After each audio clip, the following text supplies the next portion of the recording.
Start. तो दोस्तों, ये मैंने बाइक ली थी अप्रैल में। अप्रैल 2025 में ली थी मैंने बाइक। और ये बाइक लेने से पहले मतलब मैं बहुत टाइम से डिसाइड कर रहा था मुझे कौन सी बाइक लेनी है। और ऐसा है कि मैं दो बाइकें नहीं रख सकता था, ऐसा मेरा पर्पज़ नहीं था। मुझे एक ही बाइक चाहिए थी जो लगभग सब कुछ कर पाए। और कहीं ना कहीं मैं थोड़ा सा ट्रायम्फ की तरफ इंक्लाइन था। पहले स्पीड 400 लेने का मूड था, बट इंदौर में एक ही शोरूम था और वो भी बंद हो चुका था। उस समय मैंने होंडा की CB300R भी देखी थी, क्योंकि मेरा बजट समथिंग 2 से 2.5 लाख का बजट था। 2 से 2.5 तक मैंने पुश कर दिया था, 2.20 2.30 तक का था। उस समय मैंने स्पीड 300R चलाई, मुझे बहुत अपना होंडा की CB300R चलाई। उस समय बहुत अच्छी लगी मुझे चलाने में, बाइक बहुत अच्छी, पर उसमें जगह कम थी तो मेरे लिए प्रैक्टिकल नहीं थी। क्योंकि क्या है कि कभी ना कभी फैमिली वाले भी बैठते ही हैं। फिर मुझे ये कलर दिखा नार्डो ग्रे, जो मुझे एक नज़र में पसंद आ गया। अब वहाँ पे ये था कि नार्डो ग्रे इसमें भी था और होंडा हाइनेस में भी था, CB350 में भी था।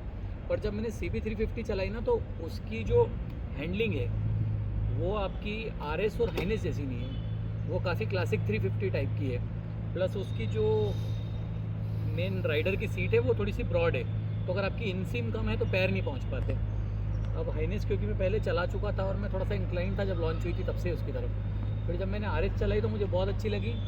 और सेकेंडली, ये बाइक लेने के बाद मैं अप्रैल से अभी तक, ये मेरी रेगुलर बाइक नहीं है।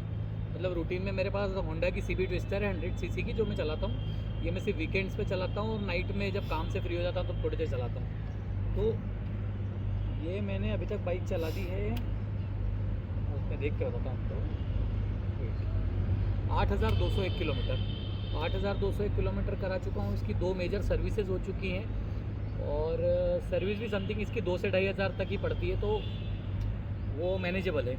प्लस इसमें कुछ छोटी छोटी चीज़ें थी जो मैं बता चुका हूँ, फ्लॉज नहीं है बट ठीक है। जैसे मड स्प्लैश ये बाइक उड़ाती है। अगर बेसिक अगर प्रोज एंड कॉन्स की बात करें तो कॉन्स में आप बोल सकते हो कि मड स्प्लैश बहुत ज़्यादा है। और लिटरली अगर पीछे कोई बैठा है तो पीछे इसमें कोई प्रोटेक्शन नहीं है मड से, ऑलमोस्ट सीट के ऊपर तक आता है। उसके बाद इसमें एक माइनर सा वॉबल है 80 की स्पीड पे। 80 की स्पीड के समथिंग पे वॉबल है, तो उसको भी मैं इतना मेजर इशू नहीं बोलूँगा, डील ब्रेकर नहीं है। क्योंकि यूजुअली आप 80-90 की स्पीड पे दोनों हाथ छोड़ के नहीं चलाते हो। अगर आप एक हाथ छोड़ोगे तो आपको वॉबल फील भी नहीं होगा, इतना माइनर है। और वो अगेन 80 से ऊपर 90 तक रहता है। 90 से जैसे ही 80 की तरफ आप ग्रेजुअली डिक्लाइन करोगे तो वो गायब हो जाता है। तो प्रोबेबली उससे मतलब ये टिपिकल RE टाइप का नहीं, जैसा इंटरसेप्टर वगैरह में इशू था कि डेथ वॉबल है।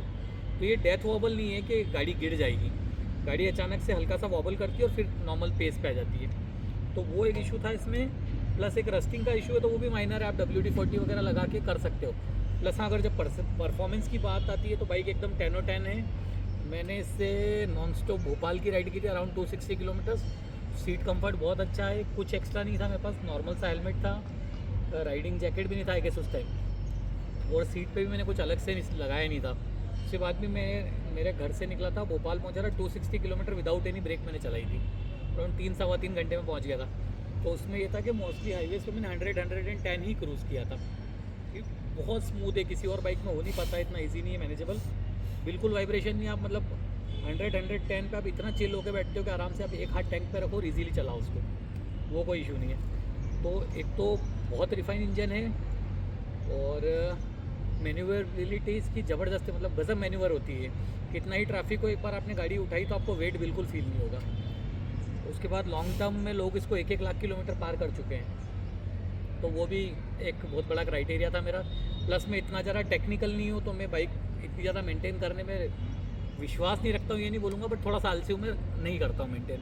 तो मुझे वैसी बाइक चाहिए भी नहीं थी जो बहुत ज़्यादा मेंटेनेंस मांगे। तो उन सब मामलों में ज़बरदस्त है। अब रही बात रस्टिंग वगैरह के इशू की, तो WD-40 लगा के मैनेज हो जाता है। और अभी तक के मेरे एक्सपीरियंस में मुझे बहुत ज़बरदस्त लगी है, इतनी चलने के बाद भी ये कोई इसमें मेजर ऐसा इशू नहीं आया है। जब मैं सेनली चलाता हूँ तो ये ऑलमोस्ट मुझे 38 to 40 का माइलेज दे देती है। प्लस लॉन्ग राइड्स मैंने अच्छी करी। इनफैक्ट उदयपुर गया था मैं, तो उदयपुर के आसपास में ग्रुप है हमारा, उसके साथ मैंने राइड की थी, मतलब ऑफ रोड ट्रेल्स किए थे। तो विद पिलियन भी ऑफ रोड ट्रेल कर ली है, इस पर सैडलिंग भी कर ली। कहीं पता नहीं चलता, छोटे मोटे पॉट होल तो लिटरली खा जाती है। मतलब राइड कंफर्ट तो इसका 10/10 है और परफॉर्मेंस भी 10/10 है। मतलब आप एक बार ये गाड़ी चलाओगे, अगर आपसे कोई बोलता है कि मैं होंडा हाइनेस या होंडा की CB350 RS खरीदूँ या ना खरीदूँ, तो आप उसको एक बहुत सिंपल सा, मुझसे अगर कोई पूछता तो मैं उसको उठा के सीधा ये बोलता हूँ कि भाई ये चाबी लो, चलाओ और देख लो, उसके बाद आप खुद डिसाइड करके बताना क्या फील हुआ। और 90% लोगों का बोलना होता है कि यार मज़ा आ गया गाड़ी चला के, मतलब उनके फेस पे जो स्माइल होती है ना, वो चीज़ बिल्कुल क्लियर कर देती है। और उन सब से ऊपर एक इशू था, जैसे हाँ ठीक है किसी बाइक में प्रोज है, किसी में कुछ कॉन्स है, मैं खुद बोलता हूँ कि हाँ ठीक है, कहीं ना कहीं हम सब ने राइडिंग सीखने से पहले रॉयल एनफील्ड पसंद की थी, पहली पसंद थी बहुत लोगों की रॉयल एनफील्ड, मेरी भी थी किसी समय में। लेकिन जब मैंने ये बाइक चलाई ना, तो मेरा एक कॉन्सेप्ट था कि यार आप कोई भी बाइक लो,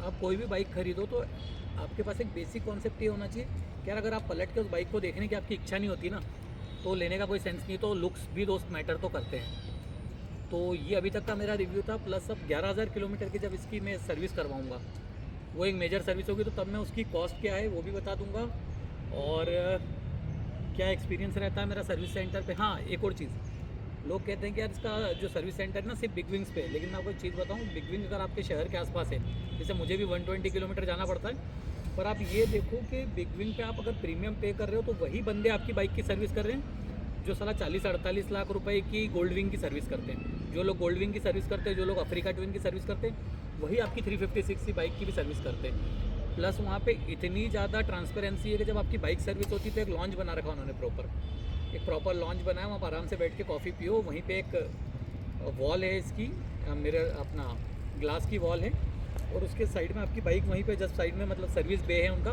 वहाँ पे आप सर्विस होते हुए देख सकते हो इजीली कंफर्टेबली बैठ के। तो ये सारी चीज़ें अभी तक का मेरा एक्सपीरियंस इसका बहुत शानदार है। और अगर आप मतलब प्रोज एंड कॉन्स को ऐसे पैरेलल रख के तोलोगे तो आप रियलाइज़ करोगे कि प्रोज ही ज़्यादा हैं इस बाइक के। और बाकी मैं एक मेजर सर्विस के बाद बताता हूँ आपको। और ये मेरा पहला लॉन्ग वीडियो है, तो आपको जो भी इसमें लगता है सही करने लायक तो बता दीजिएगा। बाकी लाइक कमेंट एंड शेयर।